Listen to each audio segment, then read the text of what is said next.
Welcome back. This is Raquel El-Khadif and Michael El-Khadif. welcome back to Kabbalah on Money. And we promised today to talk about negotiations, honest negotiations. But before we get to it, I received a very interesting question from one of you. It does say in the Zohar, in the Kabbalistic writings, that there are three things that are predetermined for a person before he or she arrives to this world. These are the number of years, the children that he will have, and the money that he will have. So the question was very straightforward. If everything is predetermined, why are we working so hard? I mean, it's already a done deal. Especially on a spiritual level, why we're working so hard? Why are we taking the time to learn the spiritual rules of the world, basically? And the answer is very simple. Yes, they are predetermined, but they are set at such a high level. I mean, what the Creator wants to give us is so amazing, so phenomenal. We cannot even grasp it. We cannot understand it. And most people do not reach that potential. There are many reasons why, and we can get to it in future segments. But for now, we just need to understand that the potential is phenomenal, but we're not tapping into it. And then when we're not tapping into it, we are not the channels of prosperity that we can be for the world. And when there's no prosperity in the world, that's the root of all problems. It can be internal problems. It can be between a spouse, husband and wife. It can be in the family. It can be in the community and within a country. And God forbid, between countries. So we really want to tap to as many of the tools as we can and apply them so we do fulfill this beautiful potential of ours. Just to add something to that point, that the Kabbalists explain, even though it's predetermined, but if during the year we creating different type of short circuit, so we can kind of receive less of what we're supposed to receive. So first of all, many times a person can achieve, even from the good point of view, you can achieve $1 million this year, right? You said, wow, I made $1 million and I'm happy. But imagine if he knew he's supposed to receive $3 million. Oops, yeah. Right? Yeah, it's true. Good point. So because we don't know, and the Kabbalah is saying, because we don't know how much, we need every day to make sure that we keep ourselves connecting with the tree of life, with the energy of the Creator, to behave nicely, to talk nicely. And today we're talking about negotiation, to make sure I'm doing it with the right intention, right? I don't know what to hurt no one, because as we said last time, I want what belongs to me. I don't want to take from no one else whatever belongs to him. That is true. And also when we spoke about certainty, we spoke about the fact that I want the blessing of today, and tomorrow I want the blessings of tomorrow, and the next day, every day I want to really tap in and, just like you said, get the maximum amount of blessings that are designated for me on a daily basis. And again, it takes practice, but I think it's a very valid point. Yeah. So negotiations. Why is it so hard? Why is it so hard to do it right? It's not hard. Let me start with a few examples and then we'll see what happens. If I have a certain store, okay, I don't know, somebody sells fishing goods and he's not doing too well. And then right next to him in the same plaza, there's another similar store and they have amazing success. Flow of buyers, it seems very successful. Most of us would say, if we were the unsuccessful store owner, we would say, oh my God, it's a competition. I wish I could eliminate him. I wish he would move to another plaza. I wish he wouldn't be here. So we're basically already starting with something external that in our perception affects our prosperity. And that's anything but the truth, okay? Another example, we talk real estate. We have a house, the value is $3 million, and we know that the seller is in distress, okay? We see that the seller is hurting and he would take practically everything. And we squeeze every dollar just because we can, and we get it for $2 million. We got the house, he got the money, Okay, maybe not enough to pay all his debts, but he's out of the picture. Now you live in this $3/2 million home. What do you think the energy is like? Would it be positive? Do you think, you still think that maybe the seller's energy is somehow attached to the house? He didn't let go? Could we see things happening in this household? Not necessarily connected to money, but something didn't click in this negotiation. Another approach, and I'm sorry that I'm starting with all the negative things, but I think it's going to take us somewhere. I want this deal. I worked so hard on this deal. I'm going to do anything for it to go. I got to win. I got to win. I got to win by closing this deal. And as I said earlier, I got to win to get my client the best deal. Forget what happens with the other side. And winning, and now we're going to the root of why we do not negotiate correctly most of the time. Because, as I said earlier, we are very attached to external things. We do not truly believe that we have the control within us to become better channels of prosperity. And then every external thing, oh, let me get rid of him, let me this, if only this wouldn't happen. No. And the second thing is our definition of winning is not correct. Mm-hmm. Our definition of winning is to get the best for me, forget everyone else. The definition of winning is to manifest something that I want to manifest because I decided so. Says who? So with all of that, we really need to understand that there's another way of negotiating. We'll talk more about the purpose of why we really want to, because winning is good, but not the way we define it, okay? But we'll leave that, we'll box it to another segment. But in the meantime, let's us really, and it's not a moral thing, it's really a Kabbalistic rule. The light is good for everyone. So when we look at the deal and we want something amazing, we need to see that it's really get messages from the light that this is indeed how it should work. And just by way of example, going back to this example, $3 million, $2 million, I have actually two stories of, how things can work. Is like, first of all, the same exact example, worth fair market value $3 million, you sold it, you bought it for $2 million. But what if I would tell you that the buyer, the seller, originally bought it for $200,000, and right now, if he gets this $2 million tomorrow, he has the best opportunity in his life to invest in something that will give him a much higher return. Is everyone happy in this situation? Absolutely. You got a great deal, and he got the money on time, and he made a huge profit, and he can move on to the next thing. That's a win-win. Same set of facts, different intentions, right? Mm-hmm. And I did have it. I'll finish with one story that happened not too long ago. I had the buyer in this scenario, and the seller was the owner, and she was also the realtor. Okay, so we negotiated together. And she was asking, I think 2.9 for her house. And my seller was next to me, and all three of us were talking, and he said, hey, how about 2.5? And she said, yes, great. And so it was, we closed on 2.5. And then in the car, my seller tells me, I could have said less. I mean, you saw how she jumped on it? And I'm like, no. You hit the sweet spot. We actually did scan the Zohar in the car before we went to meet her. No regrets. And it was perfect. I mean, the reason she jumped and she did everything. And hey, guys, do you want this? Do you want this? I mean, she couldn't stop, kind of serving us, so to speak, throughout the transaction, because she was so happy. We found a sweet spot. It was a little bit under market value, but everyone was happy. So yeah, what do you have to say about it from a Kabbalistic This is what's happened to view? all of us in a lot of... because negotiation is not just to buy and sell, because Right. we all day long, when we're talking with people, we're trying to sell them something. Yeah.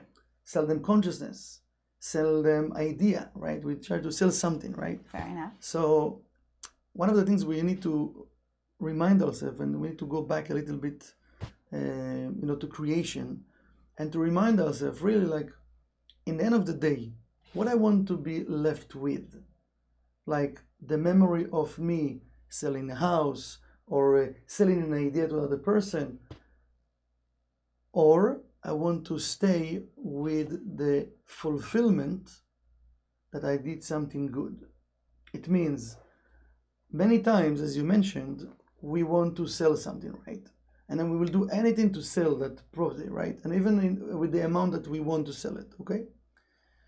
But many times it's involved with a lot of agenda because I want it, not because what need to be done.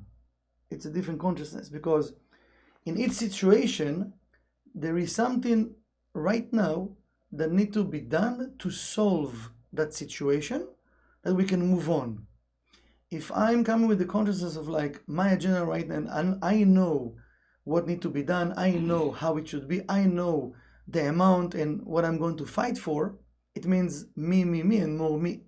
So I'm not letting the divine, I'm not letting the light of the creator to be involved, because it says in each situation, need to be me, the other person, and the creator.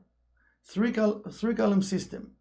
So fair negotiation, first of all, I need to come from a fair place of, listen, I know what I want, but creator light, show me what need to be done. So it means I need to propose what I need to propose, but I need to take after a step back to listen to the other side and to see what will make everyone happy, because in each negotiation there is more people involved. It means more souls involved. So if I'm doing something, let's say I'm winning at the end of the day, like you mentioned, and I'm walking home with a check or whatever that thing, or I did it, what's happening the other side? Are they happy? Are they celebrating? Because that will affect my life. Now, when it will affect my life, I'm not going to see it as 1 + 1 is 2, because I'm not going to put the dots together. And I think, oh, what's going on with my wife? What's happened to me? So, first of all, we need to come from a first point that I want in each negotiation, I don't want to be right. I don't want to be right. I want to be smart. It means smart, it means come from, it's called in Chokhmah, the Kabbalists explain. Chokhmah, it means it's the light of wisdom. It's the light of the Creator. It's the blessings from the Creator. So to be smart, it means I know what I want. I'm coming with my desire, but I want to make sure when I'm leaving that place, that negotiation, I finish something. It means if I sell it, or if the person agree with me, I finish that relationship in a sense of reveal the blessings that's supposed to be revealed, and I can do next. Because we all, you know, when someone playing video games, right? If you see your kids playing video games, or if you like video games, so many times on the screen there are different, like either it's money or either it's weapons, right? Mm-hmm. So I'm taking those weapons to the future, right, to the next level. So each negotiation, I want to take the blessings from that negotiation, because I'm continuing to my next level, and in my next level I will need those light points, because the next level will be maybe harder than this one, right? Because the light want to give me more than even I can imagine. And one of the things that in the Midrash it says that one of the main precept is to negotiate in an honest way. We can't lie in a negotiation. We can't come from my own agenda. And there is a beautiful story I just want to, very short and very powerful, because my certainty need to be in the light of the Creator, not in that specific negotiation. It says in the Talmud, they ask him what a person should do to be rich. So Rabbi Yoshua ben Hananiah, he answers back and he says he need to sell and buy with certainty, with honesty. So they continue asking questions. You know, they make it hard on him. You know, they ask, yeah, but many people did it and they didn't get rich, right? It's nice what you're saying, but it didn't happen. So he says, so he says, so in that case, the person should ask for mercy from the one that the sustenance belong to him. Who it belong to him is the Creator, right? Creator. So he says, because it says in the prophet Haggai, it says, Li hakesef veli hazahav neum Hashem. I have the money, I have the gold, I'm the Creator. I created everything, right? Hikshu lo chachamim. So they continue and make it hard on him. So he said, why it should say that the sentence says, Yarbe masa umatan. He should do a lot of negotiations, not just one. Okay. Because we sometimes focus on our energy. Oh, this negotiation that will give me to be rich. Says no, I need to do a lot of negotiations, a lot of businesses. במשא ומתן באמונה, but with certainty. So even though I'm doing a lot of negotiations, but with certainty. Another point that is very important, not to decide who is the buyer.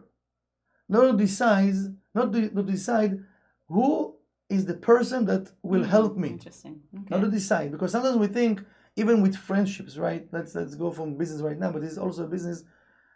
Sometimes we need help, and in our mind we have a name of a friend. Yes, we kind of limit basically. That's it. We limit in the energy. And we put all our trust in a person rather than in the light. And then we call in the person. Right. And he says, I can't help you. Help, whatever, right. He doesn't want to help, whatever. And what's happened to us? We judging him. Oh, yeah. We blaming him. And we get despaired too. Yeah. Despaired. Oh, he's not my friend anymore. But why? For one time he say no? Right. How do I know he's supposed to help me? Because also the people that's supposed to help us in that specific matter, I can't decide who is the person. Right. I need to try this negotiation also. I need to try a wide range of people. And to ask many of my friends, or people that I need help, right? So then I'm leaving it to the light, not to my decision, not my agenda. Then I'm not getting hurt, and I'm not deleting my friends, right? Yeah. So he's saying, אחרי שברחמי שמיים, after he got the mercy from the heavens, from the Creator, הדבר תלוי, because if it's depend on the mercy of the light, so why I need to do something? Right, we said earlier. Predetermined, right? Yeah, predetermined, yeah. So he answered them back. He said, Yeshiv lהם, that the person need for both. The person need the mercy of the Creator, of the heavens, and also, when he, in this world, negotiate with other people, he need to negotiate with mercy, with no agenda. The only agenda we need to have, because we have to have agenda, why if not what I'm doing, the only agenda we need to have, that I'm connecting right now with the love of the Creator, with the blessings. Because I don't really know what will make the other person happy. I don't know actually what will make me happy. Exactly. Yeah. I don't know if in those $2 million, $1 million, after I have it, what will happen with this money? If there's no blessing in the money, it can create more problems than actually good. So he says, we need to keep in mind both. To have the certainty with the Creator, to bring the light, to bring the mercy of the Creator. And also, something very powerful, the Rav, our teacher, Rav Berg, he's saying, before I'm going to any negotiation, even though I know right now I'm going to earn $2 million, I need to be honest with myself and tend to the light. I want those $2 million, okay? But if that deal is not mine, I don't want it. If those $2 million not belong to me, I don't want it. And now when I'm coming to the negotiation, I'm coming with open heart. Very clean, yeah. Very clean. Why? Like it says here, I bring the light into negotiation. I'm saying what I want, right? And I'm honest. And I know if it's not mine, that's it. I'm leaving. Doesn't mean I lost. No. It will be something better. Yeah, something better. So now it says, there is a beautiful story that I share with you, that I heard a while ago, that it was one of the rabbis. He wanted to sell something, and he just announced, he wanted to sell. He didn't say the price. I want to sell that thing, and whoever wants, just approach me. So he was in the middle. He was in the synagogue in the middle of the prayer.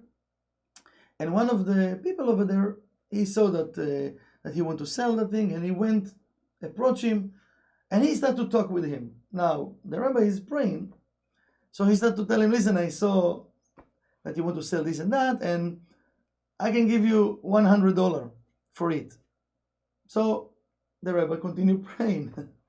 So the guy started to think, oh, maybe it's not enough. Maybe I should give more. You know what? $150. Then he doesn't answer. He reached $300. So when the rabbi finished the prayer, he told him, listen, I'm sorry I didn't answer you because I was in the middle of Shema Israel, and in that time we can't talk, so I couldn't answer back. But I will take your first offer. I will take the $100. And something beautiful, that we need to take willing to learn from it, he told him something very beautiful. He told him, because he could say 300. 300, yeah. Yeah, Right. Why not? Yeah. Usually we want more, not less, right? Mm-hmm. So he told him, when you told me that you willing to give for it $100, I felt in my heart that I agree. It's the right amount. It doesn't matter. Now, sometimes we can be greedy. And even sometimes we feel this is the right amount. Oh, he want to pay more? Okay, let him pay more. That more doesn't belong to me. That will create empty space. Then I'm going to take the money. I'm not going to feel with it. It's not belong to me. It's going to be mixed with empty space. I'm not going to be happy from that money. And it create more problems, Yeah. So honesty is very, very important. And negotiation, again, it's in the small things. Husband and wife, with our kids, with our friends, with our teachers, with any person around us, every day we negotiate. We need to pay attention what I want and where I'm coming from. Beautiful. And what the end result I want to have in the end of the negotiation. Beautiful. So this is it for today. I know we talked a lot today about what not to have as an intention. So maybe next week we'll talk a little bit about the intention that we want to have in success and prosperity. Beautiful. Sounds good? Yeah. Beautiful. So thank you very much. Stay safe, be well, and we'll see you next time. Bye-bye, everyone. Yom Tov. Have a good day.